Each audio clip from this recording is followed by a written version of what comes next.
안녕하세요, 여러분. 오늘도 함께 해주셔서 감사합니다.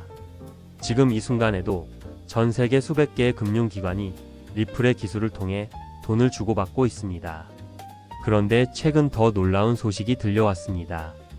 스위프트, 그러니까 전 세계 1만 1000개 은행이 쓰는 국제 결제망이 2026년 새로운 소매 결제 프레임워크를 내놨는데 그 안에 리플과 파트너십을 맺은 은행들이 대거 포함됐습니다. 리플이 스위프트와 경쟁하는 것이 아니라 이제 스위프트의 새 틀 안으로 들어가고 있는 겁니다.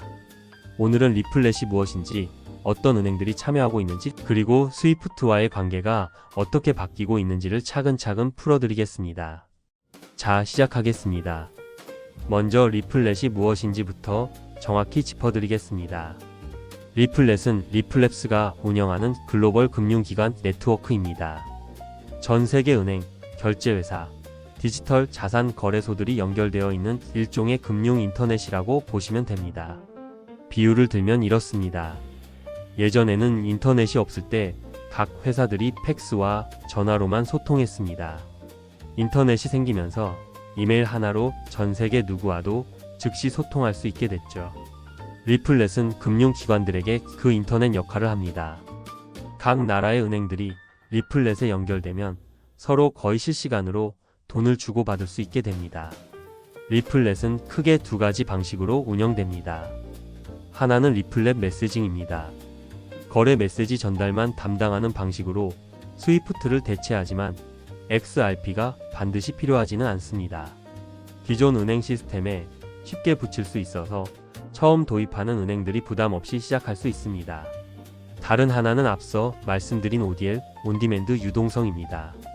이건 XRP를 중간 다리로 사용해서 실시간 환전과 이체를 동시에 처리하는 방식입니다. 은행들은 처음엔 메시징 방식으로 시작했다가 이 기술에 익숙해지면 ODL로 넘어가는 경향이 있습니다. 마치 처음엔 걸어서 출근하다가 버스를 타보니 좋아서 나중엔 KTX로 바꾸는 것처럼요. 자, 그럼 지금 리플렛을 얼마나 많은 곳이 쓰고 있는지 말씀드릴게요. 2026년 3월 기준 리플은 리플 페이먼츠를 통해 60개 이상 시장에서 지급 서비스를 지원하고 있습니다. 20개 이상 은행 파트너와 연결된 51개의 실시간 결제 레일을 운영 중이고 누적 결제 처리 규모는 1000억 달러, 한화로 약 146조 원을 돌파했습니다.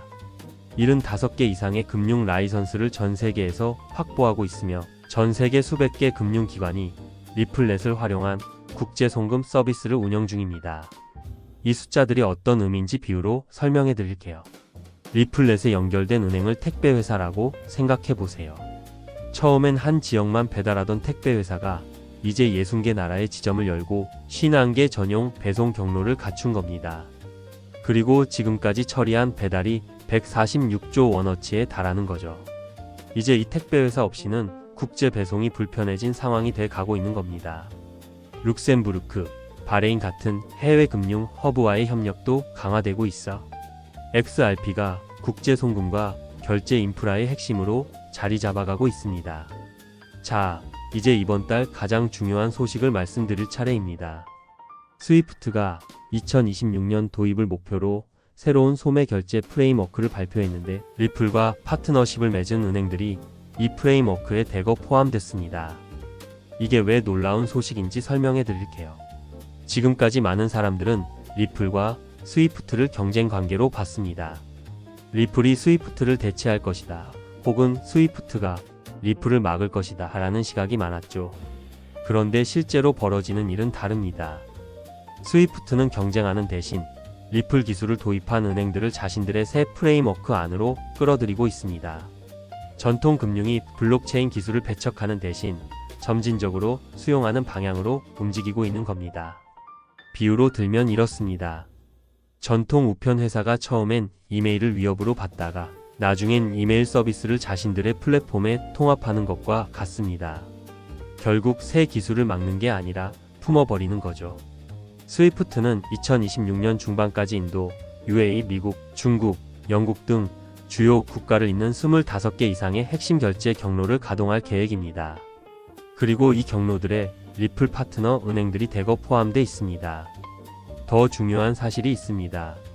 스위프트는 이미 2025년 8월 XRP 레저를 크로스 보더 테스트에 포함시켰습니다. 리플을 무시하는 게 아니라 직접 실험하고 있는 겁니다. 이는 단순한 투기 자산이 아닌 실제 금융 인프라로서의 가치를 스위프트 스스로가 인정한 것입니다. 잠깐 여기서 리플넷의 두 가지 방식을 좀 더 자세히 짚어드릴게요. 이걸 이해하시면 앞으로 리플 뉴스를 보실 때 훨씬 잘 이해하실 수 있습니다. 리플넷 메시징은 기존 스위프트 시스템과 비슷한 방식입니다. 쉽게 말씀드리면 은행끼리 돈 보낼 때 나 여기다가 얼마 보낼게라는 메시지를 더 빠르고 정확하게 전달하는 역할입니다. 여기서는 XRP가 꼭 필요하지 않습니다. 반면 ODL은 XRP를 중간 다리로 씁니다. 앞선 영상에서 말씀드린 것처럼 원화를 XRP로 바꾸고 XRP를 멕시코 페소로 바꿔서 10초 안에 국경을 넘기는 방식입니다. 여기서는 XRP가 반드시 필요합니다. 현재 많은 은행들이 메시징 방식으로 리플넷에 먼저 입장하고 경험이 쌓이면 ODL로 전환하는 흐름입니다. 이 전환이 일어날수록 XRP에 대한 실질적인 수요가 늘어납니다. 집 계약으로 비유하면 이렇습니다.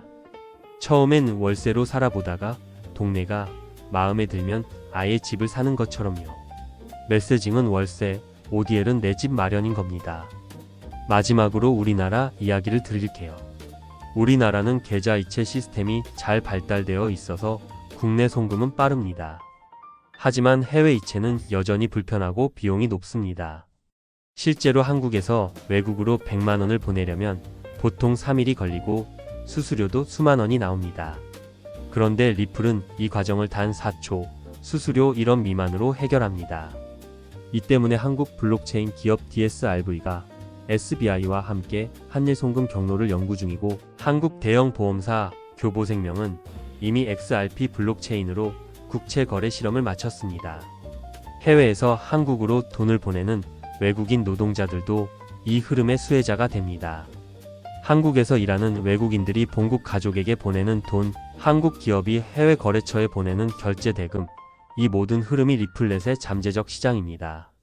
리플은 20개 국가와 CBDC에 대해 논의 중이며 CBDC가 채택되면 XRP 레저에서 더 많은 활동이 이루어지고 XRP 토큰에 대한 수요는 자연스레 증가할 것으로 예상됩니다. 한국은행의 디지털 원화 프로젝트도 이 흐름과 무관하지 않습니다. 오늘 내용을 한 줄로 정리해 드릴게요. 리플넷은 전 세계 수백 개 금융기관이 실시간으로 연결된 금융 인터넷입니다. 누적 처리 금액이 146조 원을 넘었고 스위프트의 새 프레임워크에도 리플 파트너 은행들이 대거 포함됐습니다. 리플과 스위프트는 이제 경쟁 관계가 아니라 함께 움직이는 구조로 바뀌고 있습니다. 중요한 건 이겁니다. 리플넷에 연결된 은행이 늘어날수록 ODL을 쓰는 기관이 늘어날수록 XRP에 대한 실질적인 수요도 함께 늘어나는 구조입니다. 파트너십 뉴스 하나하나가 그냥 뉴스가 아니라 XRP 수요와 직결되는 이유가 여기 있습니다. 항상 말씀드리는 것처럼 투자는 충분히 공부하신 뒤 여유 자금으로 신중하게 결정하시길 바랍니다. 오늘 핵심 한 줄입니다. 리플넷은 이미 전 세계 수백 개 은행이 쓰고 있고 스위프트의 새 틀 안으로도 들어갔습니다. 다음 영상에서는 XRP와 스테이블코인 RLUSD가 왜 리플 생태계의 완성판인가 주제로 찾아오겠습니다. RLUSD가 XRP와 어떻게 맞물려 작동하는지 그 구조를 완전히 풀어드릴게요. 오늘 영상이 도움이 되셨다면 구독과 좋아요 꼭 눌러주시고 오늘은 여기서 마무리하도록 하겠습니다.